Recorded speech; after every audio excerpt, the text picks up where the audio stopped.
இந்த தேர்தலை பொறுத்த வரைக்கும் என்னென்ன விஷயங்கள் நமக்கு ரொம்ப சவால், அதை கம்யூனிஸ்ட் கட்சிக்கும் சரி திமுக கூட்டணிக்கும் சரி?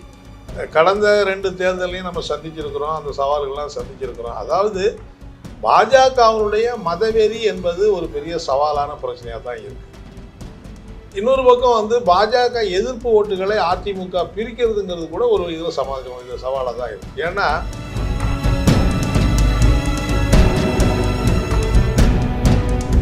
ஒரு முக்கியமான கூட்டணியை வெளியே சாதனையை செஞ்சிருக்கிற அண்ணாமலை என்ன பெருசாக தமிழ்நாட்டில் சாதிச்சிட்டாரு? அவர் ஏதோ இந்த பழைய இரும்பு விற்கிற வியாபாரி மாதிரி வந்து ஊராக போய் ஏதோ பேசிக்கிட்டு இருக்காரு. என்ன அதனால எதுவும் நடக்க போகுது?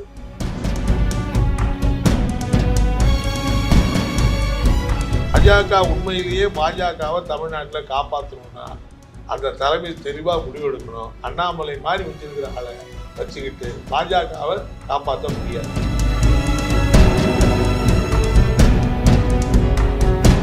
தமிழ்நாட்டு மக்கள் அது விஜய் ஆதரிக்கிறதா இருந்தாலும் சரி, அஜித் ஆதரிக்கிறதா இருந்தாலும் சரி, யாரை ஆதரிக்கிறதா இருந்தாலும் தமிழ்நாட்டு மக்கள் இளைஞர்கள் பாசிச சக்திகளுக்கு பின்னாடி போக மாட்டாங்க.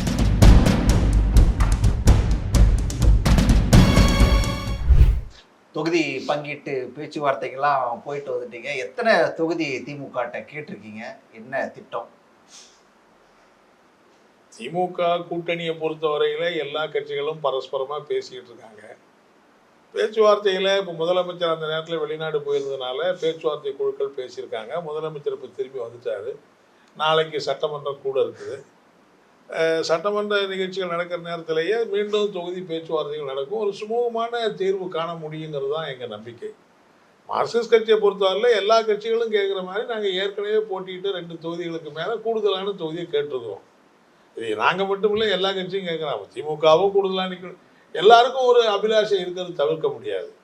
பட் அதனால் வந்து அதில் வந்து ஒரு பிரேக்கிங் பாயிண்ட் வந்துருங்கிறதுலாம் உண்மைக்கு மாறானது. அது மாதிரி வர்றதுக்கு வாய்ப்பே இல்லை.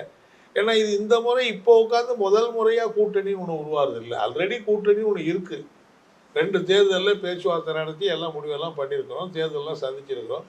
இப்போ இது 3வது தேர்தல். அதனால் சுமூகமான ஒரு செட்டில்மெண்ட்டுக்கு வருவாங்க. ஆசைப்படுறதுங்கிறது எவ்வளோ வேணாலும் ஆசைப்படலாம். அவங்க வந்து திரும்ப 2 அப்படின்னு சொல்லியே வந்து நின்னா அதுக்கு வந்து ஒத்துக்குமா கம்யூனிஸ்ட்டு? இல்லைங்க, அதெல்லாம் வந்து பேச்சுவார்த்தை குழுவும் நாங்களும் வந்து பேசி கடைசியாக என்ன வருதுன்னு பார்த்து முடிவு பண்ண வேண்டிய விஷயம் இல்லை. இப்போ நமக்குள்ளே பேசி தொகுதி உடன்பாடெல்லாம் பண்ண முடியாதுல்ல. திமுக தலைமை, எங்கள் கட்சி தலைமைகளும் மற்றவற்ற கட்சி தலைவர்களும் பேசி முடிவு பண்ணுவாங்க. நான் ஒன்றை மட்டும் சொல்கிறேன்னா, பெரிய ஒரு கான்ட்ரோவர்சி, பெரிய பிரச்சனை என்பது வரும். ஏன்னா ஏற்கனவே புதுசாக ஒரு 4 கட்சி சேருது கூட்டணி அமைக்கிறாங்கன்னா அது வேற விஷயம். இது ஏற்கனவே இருக்கிற கூட்டணி கட்சிகளுக்குள்ள ஏற்கனவே இடப்பெயர்லாம் நடந்திருக்கனால இதில் என்ன புதுசாக என்ன பெரிய பிரச்சனை வரப்போகுது? அதுதான் அது முறைப்படி தேர்தலில் ஒரு பேச்சுவார்த்தை நடத்த வேண்டியிருக்கு, ஒரு ஒப்பந்தம் புதுசாக போட வேண்டியிருக்குங்கிறத தவிர வேற ஒன்றும் புதுசு கிடையாது. நீண்ட நெடிய காலம் கட்சியில் இருக்கிறவர் நீங்கள், மாநில செயலாளரான பிறகு தமிழ்நாடு முழுக்க சுற்றிக்கிட்டு வந்திருக்கீங்க. மார்க்சிஸ்ட் கம்யூனிஸ்ட் கட்சிக்கு வெற்றி வாய்ப்புள்ள தொகுதிகள், செல்வாக்குள்ள தொகுதிகள் அப்படின்னு சொல்லிட்டு ஏதாவது அடையாளம் கண்டு வச்சுருக்கீங்களா? இல்லை, நாங்கள் கடந்த பல தேர்தல்களில் தமிழ்நாட்டில் போட்டி போட்டிருக்கிற பல தொகுதிகளில் நாங்கள் போட்டி போட்டிருக்கிறோம். நிறைய தொகுதிகளில் வெற்றி பெற்றிருக்கிறோம். இப்போ ஏற்கனவே மதுரையில் போட்டி போட்டிருக்கோம். மதுரையில் கிட்டத்தட்ட 7-8 முறை போட்டி போட்டிருக்கோம். கோயம்புத்தூரில் 8 முறை போட்டி போட்டிருக்கோம். பல முறை வென்றிருக்கிறோம், சில முறை தோற்றுருக்கோம். அது மாதிரி வந்து நாகர்கோயிலில், கன்னியாகுமரி நாகர்கோயிலில் போட்டி போட்டிருக்கோம், வெற்றி பெற்றிருக்கிறோம். அதுக்கு மேலே சில நேரங்களில் நாகப்பட்டினத்தில் போட்டிருக்கோம், வடசென்னையில் போட்டிருக்கிறோம். ஒரு காலத்தில் புதுக்கோட்டை தொகுதியில் எங்கள் எம்பியாக வந்து தோழர் உமாநாத்தை புதுக்கோட்டை நாடாளுமன்ற உறுப்பினராக பணியாற்றியிருக்கிறாரு. ஆகவே தமிழ்நாட்டில் நாங்கள் போட்டியிட்ட தொகுதிகள், போட்டியிட வாய்ப்புள்ள தொகுதிகள் பார்த்தா ஒரு 10 தொகுதிகள் நாங்கள் வந்து, அதாவது நான் வந்து எல்லா தொகுதியும் போட்டியிடலாம் நம்ம சொல்லலாம். பட் போட்டியிடுவதற்கு 6 சட்டமன்ற தொகுதிகள்லேயும் ஒரு கணிசமான வாக்குகள், கணிசமான பிடிமான 10 சட்டமன்ற தொகுதிகளை எங்களால் சொல்ல முடியும். அது நாங்கள் ஏற்கனவே பல முறை போட்டியிட்ட தொகுதிகள் தான். ஒவ்வொரு தேர்தலில் மாறி மாறி போட்டிட்டு இருக்கோம், அவ்வளோதான். சரி, அப்போ வந்து நான் கேட்குறேனே, மார்க்சிஸ்ட் கம்யூனிஸ்டுக்கு வாய்ப்புள்ள தொகுதிகள் அப்படின்னு சொல்லக்கூடிய நீங்கள் அந்த 10 தொகுதிகள்னா அது என்னன்னு அப்படி வரிசைப்படுத்துங்களேன். ஏங்க அதான் சொல்கிறேங்க, இதெல்லாம் வந்து இப்போ நீங்கள் வந்து நம்ம 2 பேரும் பேசி தொகுதி உடன்பாடு போட்டுடலான்னு சொல்லுங்கள். திமுகவில் உங்களை அனுப்ப சொல்லுங்கள். நான் வந்து கட்சி சார்பில் உங்களோட பேசி ஒரு ஒப்பந்தம் போட்டுருவோம்.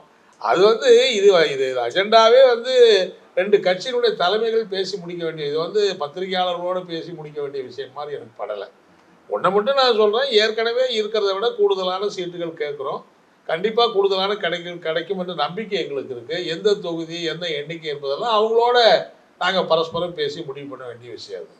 அப்படின்னா அப்ப ஏற்கனவே சிட்டிங் எம்பி இருக்கக்கூடிய மதுரையும் கோவையும் தான் உங்களோட சாய்ஸா இல்ல புது தொகுதிகளா ஏதாவது மாத்தலாம் அப்படிங்கிற திட்டத்தில் இருக்கீங்களா?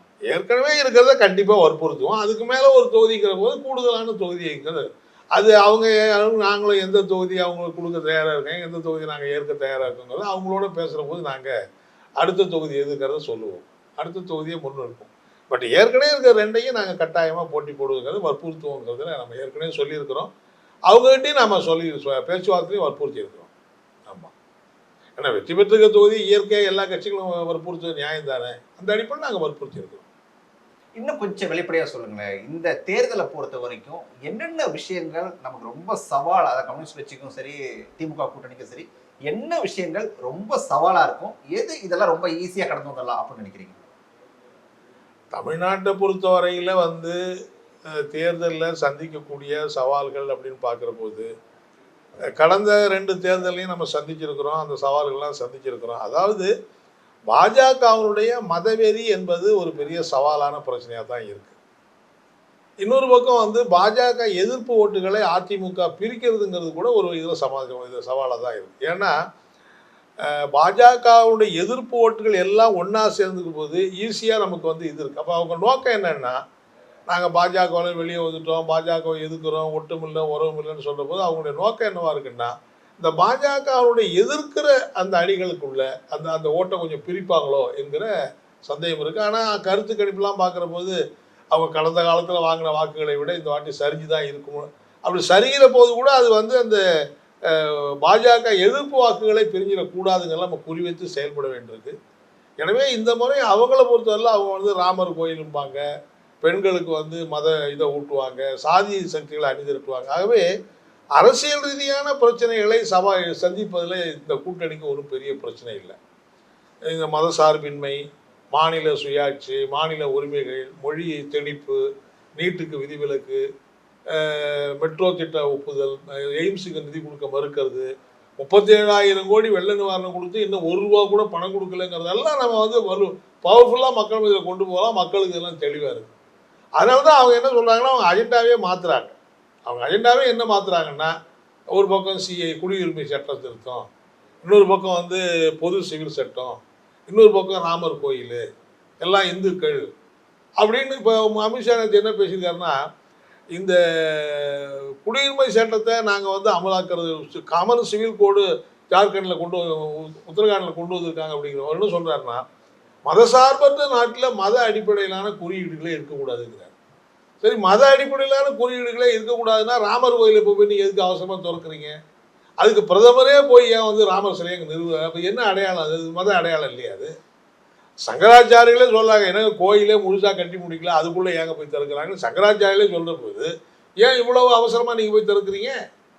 அப்போது அஜெண்டாவே அவங்க என்ன மாற்றுறாங்கன்னா, அரசியல் பொருளாதார இப்படியான பிரச்சனைகளை பின்னுக்கு தள்ளிட்டு ஒரு மத அடையாளங்களை, சாதி அடையாளங்களை, சாதிய தலைவர்களை கூட்டி வச்சு பேசுவது என்கிற அஜெண்டாவை மாற்றுவதற்கு முயற்சி பண்ணுறாங்க.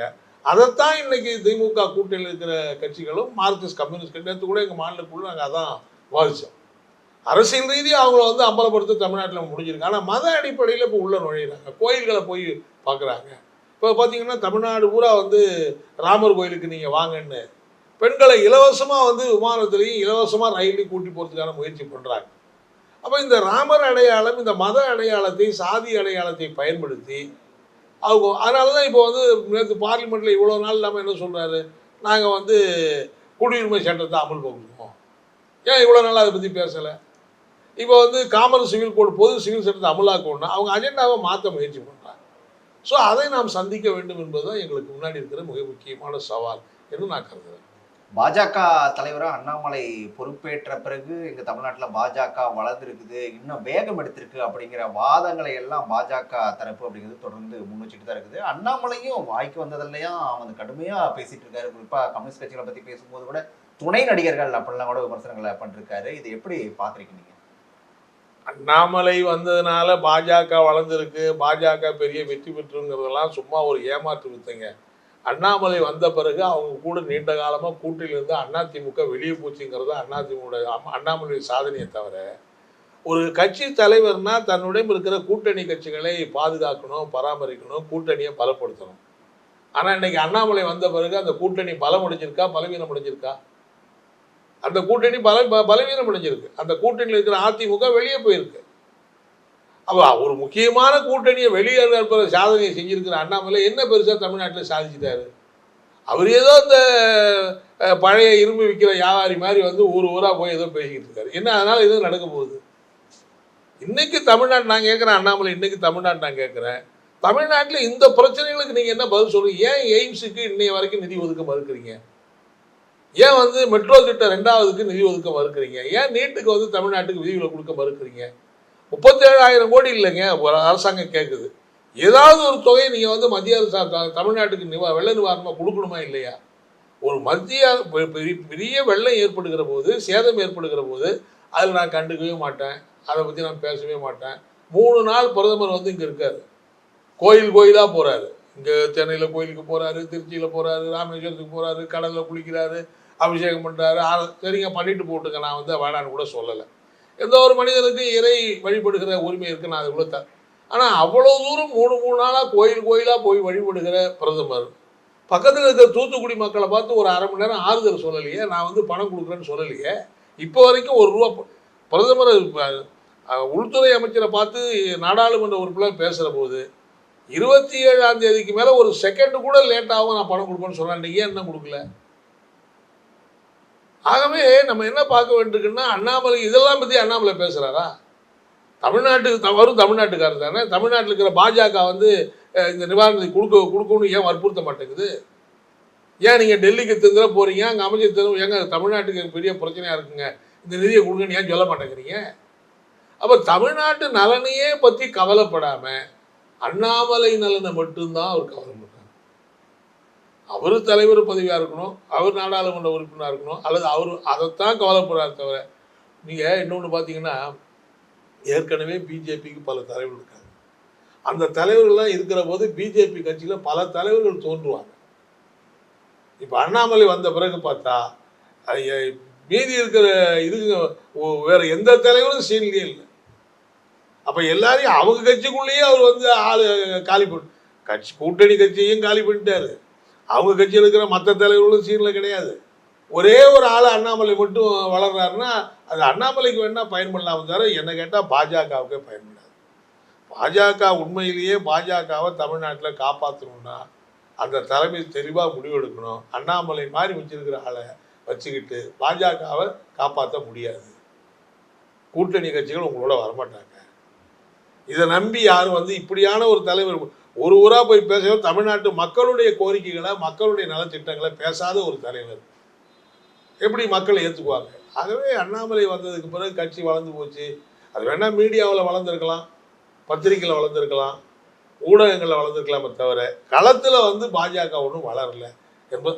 அப்படியே அவங்க கூட கட்சியில் வந்தால் கூட பல இடத்துல சமூக விரோதிகள் தான் சேர்ந்துருக்காங்க கட்சியில். இப்போ நேற்று பாருங்க, நீங்கள் வந்து இந்த இவங்களெல்லாம் போய் சேர்த்துருக்கீங்க. இப்போ நட்டா கூட இன்றைக்கி பாருங்க, நட்டா வந்து காலையிலேயே வர்றதா இருந்தார், பல நிகழ்ச்சியெல்லாம் ஏற்பாடு பண்ணாங்க. ஆனால் அவங்களுக்கே என்ன பட்டு போச்சுன்னா எந்த நிகழ்ச்சியும் சிறப்பாக நடக்காது போடுறது. கூட்டணி தலைவர் வந்து யாரும் பார்க்க மாட்டார் போடுறது, வேறு யாரும் புதுசாக. ஆகவே சாயங்காலம் 5:30 மணிக்கு வந்து பொதுக்கூட்டத்தில் மட்டும் பேசிட்டு உடனே நான் அப்படியே போகிறேன்னு அவருடைய ப்ரோக்ராமே கட் ஷார்ட் பண்ணிட்டார். அப்போது இப்போ என்ன நீங்கள் யாரும் என்ன பண்ணுறீங்க? யாரோ எக்ஸ்எம்எல்ஏ 70 வயசு 80 வயசு இருக்கிற எக்ஸ்எம்எல்ஏலாம் சேர்க்குறீங்க. இப்போ என்ன நான் என்ன கேட்குறேன், இப்போ நட்டா வர்றதுனால இப்படி இந்த ஓய்வு அரசியல் முகவரி இல்லாத ஓய்வு பெற்ற ஒதுங்கி இருக்கிற அந்த எக்ஸ்எம்எல்ஏ கூட நான் முதியோர் பென்ஷனாக கொடுக்க போறீங்க. முதியோர் பென்ஷன் கொடுக்குற மாதிரி தான் ஆகி போச்சு உங்கள் நிகழ்ச்சி. இவங்களுக்கெல்லாம் அவங்க ரொம்ப அரசியல் களத்தில் இல்லை. இவங்களெல்லாம் காட்டி தமிழ்நாட்டில் நாங்கள் வளர்ந்துருக்கோன்னு சொன்னால் யாருங்க நம்புவா? யாருங்க இதெல்லாம் அண்ணாமலை பேசுகிறா யாராவது நம்புவாங்களா? தமிழக வெற்றி கழகம்னு ஒரு கட்சியை தொடங்கியிருக்காரு நடிகர் விஜய். இந்த நாடாளுமன்ற தேர்தலை பொறுத்த வரைக்கும் தங்களோட ஆதரவு யாருக்கும் இல்லை அப்படின்னு சொல்லிட்டு தெளிவாக அறிவிச்சிட்டாரு. ஆனாலும் அந்த கட்சியில் அவரோட ரசிகர் மன்றத்தில் லட்சக்கணக்கான தொண்டர்கள் ரசிகர்கள் இருக்க தானே செய்வாங்க. அவங்களோட வாக்குகள் அப்படிங்கிறது இந்த முறை யாருக்கு போகும், அது யாருக்கு சாதகமாக இருக்குன்னு நினைக்கிறீங்க? பொதுவாக தமிழ்நாட்டில் பொறுத்தவரையில் அவர் கட்சி துவங்குறது சரி, எல்லாருக்கும் கட்சி தொடங்குற உரிமை இருக்கிறது, அவர் தொடங்குறாரு, வாழ்த்துக்கள், நம்ம நல்லது. நான் வந்து அது தொடங்க வேணாம்னு சொல்றதுல எங்களுக்கு ஒன்றும் அப்படி ஒன்றும் இது கிடையாது. யார் வேணாலும் தொடங்கலாம், அவர் தொடங்கியிருக்காரு, நல்ல விஷயம்.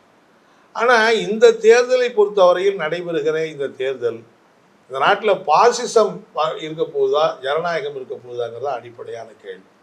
எனவே நிச்சயமாக தமிழ்நாட்டு மக்கள், அது விஜய் ஆதரிக்கிறா இருந்தாலும் சரி, அஜித் ஆதரிக்கிறா இருந்தாலும் சரி, யாரை ஆதரிக்கிறா இருந்தாலும் தமிழ்நாட்டு மக்கள், இளைஞர்கள் பாசிச சக்திகளுக்கு பின்னாடி போக மாட்டாங்க, அதை ஆதரிக்க மாட்டாங்க அப்படிங்கிறத நான் நம்புகிறேன். அது விஜய் ஆதரவாளர் மட்டும் இல்லை, ஒட்டுமொத்த இளைய சமூகம் அந்த இளைஞர்களுக்கு எப்பயுமே அந்த அடக்குமுறை என்பது கொஞ்சம் கூட பிடிக்காது. அடக்குமுறை, ஒடுக்குமுறை என்று வந்து அதை எதிர்த்து ஆர்ப்பரிக்கணுங்கிற எண்ணம் தான் அந்த இளைஞர்களுக்கு வரும். எல்லாருடைய இளைய பருவத்தில் அப்படிதான் இருக்கு. ஆகவே இன்னைக்கு பாஜகவினுடைய இந்த அடக்குமுறை, ஒடுக்குமுறை அவங்க எப்படி ஆதரிப்பாங்க? நிச்சயமா அவங்க ஆதரிக்க மாட்டாங்க. நிச்சயமா அவங்களுடைய வாக்குகள், பெரும்பாதியான வாக்குகள் மதசார்பற்ற திமுக தலைமையோட கூட்டணி கட்சிகளுக்கு தான் கிடைக்குங்கிறது எந்த சந்தேகமும் கிடையாது. இளைஞர்களை பற்றி நீங்கள் சொன்னதுனால கடைசி அந்த ஒரே ஒரு கேள்வி, மார்க்சிஸ்ட் கம்யூனிஸ்ட் கட்சியை பொறுத்த வரைக்கும் இந்த நாடாளுமன்ற தேர்தலில் புது முகங்களை தான் எதிர்பார்க்கலாமா வேட்பாளராக? நாடாளுமன்ற வேட்பாளர்கள் பொறுத்தவரை எங்கள் கட்சி மாநில குழு தான் தீர்மானிக்கும். இப்போ நாங்கள் நாடாளுமன்ற கடந்த தேர்தலையே புது முகங்களை போட்டிருக்கோமே. கடந்த தேர்தலையே இப்போ சு வெங்கடேசன் அதுக்கு முன்னாடி புதுமுகமாக தான் நிற்கிறாரு. எனவே இது சம்மந்தம் இதையும் கணக்கில் எடுத்துக்கிட்டு எங்களுடைய மாநில குழு, எங்களை பொறுத்தவரையில் நாங்கள் வந்து கட்சியிலே என்னென்னா நாடாளுமன்ற உறுப்பினரோ சட்டமன்ற உறுப்பினரோ 2 முறைக்கு மேலே இருக்கக்கூடாது என்று நாங்கள் தீர்மானித்தோம். அதே மாதிரி கட்சி பொறுப்புகளில் கூட காலங்காலமாக ஒருத்தர் செயலாளராக இருக்கணுங்கிறதையும் நாங்கள் வந்து நிறுத்திட்டோம். ஏன்னா இதெல்லாம் வந்து இளைஞர்களை கட்சிக்கு தலைமை பொறுப்பு கொண்டு வரணும், மாவட்ட தலைமைக்கு மாநில தலைமை கொண்டு வரணும், இளைஞர்களை சட்டமன்ற நாடாளுமன்ற உறுப்பினர்கள் ஆக்கணுங்கிறது நோக்கத்தோடு தான் சட்ட விதிகளையே மாற்றிருக்கோம். இது ஏதோ தேர்தலுக்காக நான் சொல்ல, சட்ட விதிகளையே மாற்றிருப்பது இளைஞர்களை ப்ரொமோட் பண்ணணும், இளைஞர்களை தலைமைக்கு கொண்டு வரணுங்கிற நோக்கத்தோடு தான் இதை செஞ்சுருக்கிறோம். எனவே நிச்சயமாக அந்த தேர்தல் வருகிற போது இதையும் நாங்கள் கணக்கில் எடுத்துகிட்டு பரிசீலிப்போம். ஒவ்வொரு தேர்தலையும் எங்களால் புதுமுகங்களை அறிமுகம், இப்போ சட்டமன்ற தேர்தலில் கூட சின்னதுவரை புதுமுகம் தான், நாங்கள் ஒன்றும் பழைய வேட்பாளர் இது எப்படி இல்லையா. ஆகவே நிச்சயமாக ஒவ்வொரு தேர்தலையும் நாங்கள் இதை கணக்கில் எடுத்துக்கொண்டு தான் வேட்பாளர் தீர்மானிப்போம். உடனுக்குடன் செய்திகளை தெரிந்து கொள்ள சன் நியூஸ் பெல் ஐகானை கிளிக் பண்ணுங்க.